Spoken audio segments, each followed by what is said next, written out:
এই দুনিয়াটা হচ্ছে পরিশ্রমের জায়গা, সংগ্রামের জায়গা। আপনি সফল হতে হলে আপনাকে পরিশ্রম করতে হবে, করতেই হবে। আর পরিশ্রমে কোনো লজ্জা নেই। আমি বিভিন্ন আমার আলোচনায় বলি, কাজে লজ্জা নেই। কিসে লজ্জা নেই? আওয়াজ করে বলুন সবাই। কাজে লজ্জা নেই। লজ্জা হচ্ছে অলসতায়, লজ্জা হচ্ছে হাত পাতায়, লজ্জা হচ্ছে অকর্মণ্যতায়। কাজে লজ্জা আছে? লজ্জা কিসে বলেন সবাই?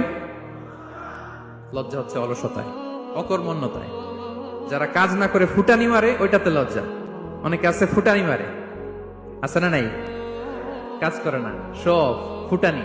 এই ফুটানিতে লজ্জা, কিন্তু পরিশ্রমে কোনো লজ্জা নেই। এজন্য আল্লাহ তাআলা বললেন, ইয়া আইয়ুহাল ইনসান ইন্নাকা কাদিহুন ইলা রাব্বিকা কাদহান ফামুলাকি। হে মানুষ, তোমার রবের কাছে পৌঁছা পর্যন্ত তোমাকে পরিশ্রম করতে হবে।